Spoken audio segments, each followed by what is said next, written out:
বানাক্ৰান্ত পৰিয়ালৰ পৰা অহা সন্মানীয় ৰাইজ, ডিব্ৰুগড়ত মোৰ লগত উপস্থিত অসম চৰকাৰৰ ৰাজহ মন্ত্ৰী কেশৱ মহন্ত ডাঙৰীয়া, ৰূপান্তৰ আৰু উন্নয়ন বিভাগৰ সন্মানীয় মন্ত্ৰী ৰামেশ্বৰ তেলী ডাঙৰীয়া, সন্মানীয় বিধায়ক প্ৰশান্ত ফুকন ডাঙৰীয়া, বিনোদ হাজৰিকা ডাঙৰীয়া, আমাৰ মাজত উপস্থিত সন্মানীয় বিধায়ক ৰূপক শৰ্মা ডাঙৰীয়া, সঞ্জয় কিষাণকে আদি কৰি গুৱাহাটীত মুখ্য সচিব ডাঙৰীয়াৰ নেতৃত্বত উপস্থিত চৰকাৰৰ বিষয়াসকল আৰু জিলা আয়ুক্তসকল, আজি আমি চৰাইদেউ, শিৱসাগৰ, গোলাঘাট আৰু যোৰহাট জিলাৰ বানাক্ৰান্ত ৰাইজক কিঞ্চিত সহায় কৰাৰ বাবে ইয়াত সমবেত হৈছোঁ। বানৰ গভীৰতা বা বানত হোৱা ক্ষতিৰ বিষয়ে মই দুনাই নতুনকৈ ৰাইজক সোঁৱৰাই দিয়াৰ প্ৰয়োজন নাই। যোৱা কেইটামান দিনত এই চাৰিওখন জিলাৰ ৰাইজে কি ধৰণে বান পৰিস্থিতিৰ মোকাবিলা কৰিছে সি আমাৰ বাবে এক প্ৰেৰণা আৰু সাহসৰ প্ৰতীক।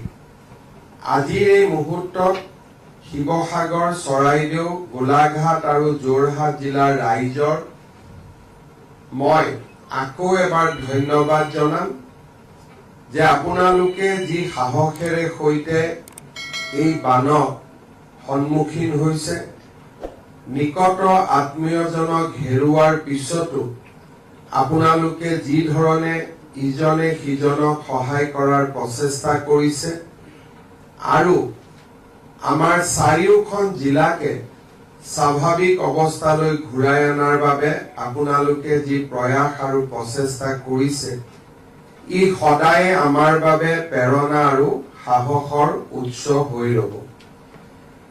ৰাজ্য চৰকাৰে এই বানৰ ঘটনাৰ খবৰ পোৱাৰ লগে লগে আমাৰ দুজন মন্ত্ৰী শ্ৰী বিমল বৰা আৰু সুশান্ত বৰগোহাঁইক বানাক্ৰান্ত অঞ্চললৈ প্ৰেৰণ কৰে আৰু বান সাহায্য অভিযানত ৰাজহ মন্ত্ৰী কেশৱ মহন্ত ডাঙৰীয়াও জড়িত হৈ পৰে। কেইটামান দিনত আমাৰ চৰকাৰৰ মন্ত্ৰী পীযুষ হাজৰিকা ডাঙৰীয়াও বান আক্ৰান্ত ৰাইজৰ মাজত দিনে নিশাই উপস্থিত আছে। এই আটাইকেইখন জিলাৰ সন্মানীয় বিধায়কসকলেও ৰাজনৈতিক পৰিচয়ৰ ঊৰ্ধলৈ গৈ বানাক্ৰান্ত ৰাইজক সহায় কৰাৰ বাবে প্ৰয়াস আৰু প্ৰচেষ্টা অব্যাহত ৰাখিছে। চাৰিওখন জিলাৰ জিলা আয়ুক্তসকলৰ নেতৃত্বত অসম চৰকাৰৰ বিষয়া কৰ্মচাৰীসকলেও বানাক্ৰান্ত ৰাইজক সহায় কৰাৰ বাবে আপ্ৰাণ প্ৰচেষ্টা কৰিছে। অসমৰ বিভিন্ন স্থানৰ পৰা NGO, বিভিন্ন জাতীয় সংগঠন আৰু হৃদয়বান ৰাইজেও ব্যক্তিগত আৰু সামূহিক প্ৰচেষ্টাৰ মাজেৰে বানাক্ৰান্ত ৰাইজক সহায় কৰাৰ বাবে প্ৰয়াস অব্যাহত ৰাখিছে। এই প্ৰচেষ্টাক আৰু অধিক গতি দিবলৈ ইতিমধ্যে ৰাজ্য চৰকাৰে কেন্দ্ৰীয় চৰকাৰৰ সৈতে আলোচনা কৰি কেইবালানিও আঁচনি বা কেইবালানিও আমি সহায় কৰাৰ বাবে চৰকাৰৰ সিদ্ধান্ত ইতিমধ্যে আমি বিভিন্ন পৰ্যায়ত ঘোষণা কৰিছো। যোৱা 1 মাৰ্চত আমি অৰুণোদয় আঁচনিৰ জৰিয়তে এই চাৰিওখন জিলাৰ ৰাইজৰ বেংক একাউণ্টলৈ 2500 টকা পঠিয়াবলৈ সক্ষম হৈছিলো। পৰৱৰ্তী পৰ্যায়ত ৰাষ্ট্ৰীয়কৃত বেংক আৰু আন বেংকসমূহৰ লগত আলোচনা কৰি বানাক্ৰান্ত ৰাইজে যাতে তেওঁলোকৰ ঋণসমূহ তৎকালীনভাৱে ঘূৰাই দিবলগীয়া পৰিৱেশৰ সন্মুখীন হ'ব নালাগে তাৰ বাবে 6 মাহৰ মৰেটৰিয়াম আমি বা 6 মাহ ঋণ ঘূৰাই নিদিয়াৰ সিদ্ধান্ত বেংকসমূহৰ লগত আলোচনা কৰি ঘোষণা কৰিবলৈ আমি সক্ষম হৈছিলো। যোৱা পৰহি দিনা আমি ইন্স্যুৰেন্স কোম্পানীসমূহৰ লগতো দীঘলীয়াকৈ আলোচনা কৰিছিলো। ঘৰৰ বীমা, গাড়ীৰ বীমা, দোকান পোহাৰৰ বীমা, জীৱন বীমাকে ধৰি বিভিন্ন ধৰণৰ বীমা কোম্পানীসমূহৰ লগত আমি কৰা আলোচনাই এক সুন্দৰ ফলাফল আনিবলৈ সক্ষম হৈছিল। অৰ্থাৎ এতিয়া বীমা কোম্পানীসকলে জিলা পৰ্যায়ত নোডেল অফিচাৰ আৰু হেল্পলাইন স্থাপন কৰিব। কাগজ পত্ৰৰ জটিলতা নোসোমোৱাকৈ যিমান পাৰে সোনকালে বীমাসমূহ নিষ্পত্তি কৰিবলৈ চেষ্টা কৰিব আৰু স্থায়ী নিষ্পত্তি নোহোৱালৈকে ইণ্টাৰিম অন্তৰ্বৰ্তীকালীন বীমা ৰাশি প্ৰদানৰ বিষয়ে আমি এক উমৈহতীয়া সিদ্ধান্তত উপনীত হ'ব পাৰিছিলো। ৰাজ্য চৰকাৰে শিৱসাগৰ চৰাইদেউ জিলাৰ আন্তঃগাঁথনিসমূহ উন্নত কৰাত গুৰুত্ব আৰোপ কৰিছে। ইতিমধ্যে বিদ্যালয়সমূহৰ বাবে আমি তৎকালীন ইয়াক মেৰামতিৰ বাবে 2 লাখ বা 2,10,000 টকা আমি ঘোষণা কৰিছো। ইতিমধ্যে সমগ্ৰ শিক্ষা অভিযানে বিদ্যালয়সমূহৰ এছেছমেণ্ট অব্যাহত ৰাখিছে আৰু মই ভাবো যে অহা কালি বা 5 তাৰিখৰ আগতে আমি বিদ্যালয়সমূহৰ একাউণ্টলৈ 2,10,000 টকা আমি প্ৰেৰণ কৰিবলৈ সক্ষম হ'ম। মই জিলা আয়ুক্তসকলক বিদ্যালয়সমূহৰ যি ডেমেজ ৰিপৰ্ট বা আমাৰ যিটো সাৰ্ভে সমগ্ৰ শিক্ষা অভিযানলৈকে পঠিয়াবৰ বাবে মই আকৌ এবাৰ অনুৰোধ কৰিম। ইতিমধ্যে অসম চৰকাৰৰ শিক্ষা বিভাগে এই 2খন জিলালৈ বিনামূলীয়া পাঠ্যপুথি প্ৰেৰণ কৰিছে। মুখ্যমন্ত্ৰীৰ সাহায্য পুঁজিৰ পৰা আমাৰ কণ কণ শিশুসকলক পুনৰবাৰ 2যোৰ কৰি ইউনিফৰ্ম দিয়াৰ বাবে প্ৰয়োজনীয় পুঁজি আমি সমগ্ৰ শিক্ষা অভিযানলৈ মুকলি কৰি দিবলৈ সক্ষম হৈছো। আজি আমি আৰু কেইবাটাও আমাৰ এই যি এটা আমি মিছন লৈছো বা আমি শিৱসাগৰ চৰাইদেউ জিলাৰ ৰাইজৰ লগত বিপদৰ সময়ত থিয় হৈ থাকিবলৈ আমি যি সিদ্ধান্ত লৈছো তাৰ লগত সংগতি ৰাখি আমি আৰু কেইবাটাও কাম বা কেইবাটাও কৰ্মসূচী ৰূপায়ণ কৰিব বিচাৰিছো। ভাদ মাহৰ নাম প্ৰসংগ অসমৰ আধ্যাত্মিক জীৱনৰ এক এৰাব নোৱাৰা অংগ। ইতিমধ্যে বানে বিধ্বস্ত কৰি থৈ যোৱা আমাৰ নামঘৰসমূহলৈ আমি 1.5 লাখকৈ টকা আগবঢ়াবলৈ সিদ্ধান্ত লৈছো। এই পুঁজিও অহা 7 তাৰিখৰ আগতে আমি মুকলি কৰি দিবলৈ সিদ্ধান্ত লৈছো। সংবেদনশীলতাৰ পৰিচয় দি জুলাই মাহৰ ইলেক্ট্ৰিচিটিৰ বিল পৰিশোধ কৰিব নালাগে শিৱসাগৰ আৰু চৰাইদেউ জিলাৰ ৰাইজে তাৰো সিদ্ধান্ত আমি ৰাজহুৱাভাৱে ঘোষণা কৰিছো। এবছৰলৈ মাটিৰ খাজানা ৰেহাই দিয়াৰ সিদ্ধান্তও ৰাজ্য চৰকাৰে ইতিমধ্যে ঘোষণা কৰিছে। আজি আমি এটা নতুন কাৰ্যসূচী ৰূপায়ণৰ বাবে ইয়াত সমবেত হৈছো। বানাক্ৰান্ত ৰাইজে ইতিমধ্যে যথেষ্ট ৰাইজৰ সহায়ত খাদ্য সামগ্ৰী লাভ কৰিছে, কিন্তু নিজ ঘৰলৈ উভতি যোৱাৰ বাবে বাচন বৰ্তন কাপোৰ কানি ঘৰখনক পলসৰ পৰা মুক্ত কৰিবলৈ বৰ্তমান ৰাইজক আটাইতকৈ যদি প্ৰয়োজন আছে সেয়া আছে নগদ ধনৰ প্ৰয়োজন। কাৰণ নগদ ধন অবিহনে নিজৰ আপোন ঘৰখনলৈ উভতি যোৱা কাৰো বাবেই সহজ নহবগৈ।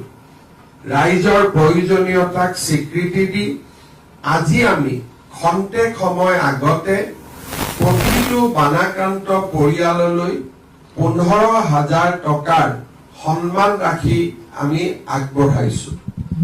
শিৱসাগৰ জিলাৰ 35,298টা পৰিয়াল, চৰাইদেউ জিলাৰ 19,883টা পৰিয়াল, গোলাঘাট জিলাৰ 2,593টা পৰিয়াল আৰু যোৰহাট জিলাৰ 4,922টা পৰিয়াল অৰ্থাৎ 62,696টা পৰিয়াললৈ আমি খন্তেক সময় আগতে 15,000 টকাকৈ বেংক ট্ৰেন্সফাৰ কৰিবলৈ সক্ষম হৈছো। কিন্তু জিলা আয়ুক্তসকলে আমাক জনোৱা মতে এই পৰিয়ালসমূহৰ সংখ্যা 75,000লৈ বৃদ্ধি হ'ব। আজি আমি আৰু 15,000 পৰিয়ালক বেংক ট্ৰেন্সফাৰ কৰিবৰ বাবে সাজু হৈ আছো। জিলা আয়ুক্তসকলৰ পৰা বেংক একাউণ্টছৰ ডিটেইল অহাৰ লগে লগে আজি সন্ধিয়া বা অহাকালি আমি এই 15,000 পৰিয়াললৈ পুনৰ ধনৰাশি মুকলি কৰিম। এনে এছেছমেণ্ট আমাৰ অহাকালিও চলি থাকিব, অৰ্থাৎ 5 তাৰিখ পৰ্যন্ত আমি এই ধন মুকলি কৰি থাকিম। যিসকলে আজি এই পুঁজি পাবলৈ সক্ষম হোৱা নাই তেওঁলোকে অহাকালি নতুবা পৰহি পৰ্যন্ত এই পুঁজি লাভ কৰি থাকিব। জিলা আয়ুক্তসকলে মাত্ৰ 2টা দিনৰ ভিতৰতে 75,000 ব্যক্তিৰ নাম, একাউণ্ট নম্বৰ সংগ্ৰহ কৰাটো এক জটিল কাম আছিল। জিলা আয়ুক্তসকলে আৰু তেওঁলোকৰ লগত কাম কৰা চৰকাৰী বিষয়া কৰ্মচাৰীসকলে ইতিমধ্যে 80% কাম সম্পূৰ্ণ কৰিবলৈ সক্ষম হৈছে। অৰ্থাৎ 75,000 পৰিয়ালৰ 62,000 পৰিয়ালক আজি আমি সাহায্য প্ৰদান কৰিবলৈ সক্ষম হৈছো। মই বিশ্বাস কৰো তেখেতসকলে অহা 2টা দিনত আৰু প্ৰয়াস আৰু প্ৰচেষ্টা কৰি বাকী থকা 15,000 পৰিয়াললৈও সাহায্য প্ৰদানৰ ক্ষেত্ৰত ৰাজ্য চৰকাৰক সহযোগিতা কৰিব। ৰাজ্য চৰকাৰৰ বিশেষকৈ ৰাজহ বিভাগ আৰু ASDM-ৰ আসাম ষ্টেট ডিজাষ্টাৰ মেনেজমেণ্ট অথৰিটিৰ বিষয়া কৰ্মচাৰীসকলে যোৱাটো নিশা খন্তেক সময়ৰ বাবেও নোখোৱাকৈ ওৰেটো ৰাতি বেংক ট্ৰান্সফাৰৰ বাবে যিখিনি কষ্ট কৰিলে তাৰ বাবে মই তেখেতসকলকো কৃতজ্ঞতা জনাইছো। ৰাজ্য চৰকাৰৰ বিত্ত বিভাগ, ৰাজহ বিভাগ, মুখ্য সচিব ডাঙৰীয়াৰ নেতৃত্বত এই যি সাহায্য অভিযানক সফল কৰি তুলিলে তাৰ বাবে মই তেখেতসকলকো ধন্যবাদ জনাইছো। অহা 10 তাৰিখে আমি চেষ্টা কৰিম পুনৰ এবাৰ যিসকল বানাক্ৰান্ত ৰাইজ ঘৰলৈ এতিয়াও উভতি যাব নোৱাৰিব 9 তাৰিখ পৰ্যন্ত বা আমি বানপানীৰ কঠিন পৰিস্থিতিৰ সন্মুখীন হৈয়ে থাকিব লাগিব তেনে পৰিয়ালসকলক অহা 10 তাৰিখে আমি পুনৰ 10,000 টকা মুকলি কৰি দিম। মই মাত্ৰ আশা কৰিম যে এই পুঁজি যিসকল বিপদত পৰি আছে বা পৰি থাকিব মাত্ৰ তেওঁলোকৰ বাবেহে যাতে আমি প্ৰেৰণ কৰিব পাৰো তাৰ বাবে এক সুন্দৰ সমীক্ষাৰ জৰিয়তে জিলা আয়ুক্তসকলে যোগ্যজনৰ নাম আগবঢ়াব। অৰ্থাৎ আজি 15,000 টকা আৰু অহা মাহৰ এই মাহৰ 10 তাৰিখে আকৌ 10,000 টকা আমাৰ বানাক্ৰান্ত পৰিয়ালসমূহলৈকে আমি আগবঢ়াম। অৱশ্যে এই সাহায্য 10 তাৰিখৰ সাহায্য চৰাইদেউ আৰু শিৱসাগৰ জিলাত সীমাবদ্ধ থাকিব। অহা 7 তাৰিখে মই যোৰহাটলৈ যাম আৰু আমি যোৰহাটত চাৰিওখন জিলাৰ বিষয়া কৰ্মচাৰীসকলক প্ৰশিক্ষণ দিম যে কি ধৰণে বানাক্ৰান্ত পৰিয়ালসমূহক স্থায়ী সাহায্য দিয়াৰ বাবে এইবাৰ আমি জৰীপ কৰিব লাগিব। সাধাৰণতে চৰকাৰী জৰীপ প্ৰায় 6 মাহৰ পৰা 9 মাহ পৰ্যন্ত চলি থাকে। এইবাৰৰ বানপানীৰ ক্ষতিপূৰণ অহাবাৰ বানপানী হোৱাৰ প্ৰাক মুহূৰ্তত এইবাৰ এই ব্যৱস্থাক আমি পৰিৱৰ্তন কৰিব খুজিছো।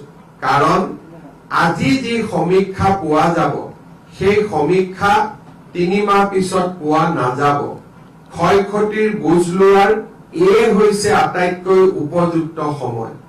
সেইবাবে 7 তাৰিখে আমি বিষয়াসকলৰ প্ৰশিক্ষণৰ ব্যৱস্থা কৰিম। 8 তাৰিখে জিলাসমূহত এই সমীক্ষাকাৰীসকলক বিষয়াসকলে তেওঁলোকৰ বাবে প্ৰয়োজনীয় প্ৰশিক্ষণ প্ৰদান কৰিব। 9 বা 10 তাৰিখৰ পৰা চাৰিওখন জিলাতে গোলাঘাট, যোৰহাট, শিৱসাগৰ, চৰাইদেউ জিলাত আমি স্থায়ী ক্ষতিৰ বুজ লোৱাৰ ব্যৱস্থা আমি আৰম্ভ কৰিম।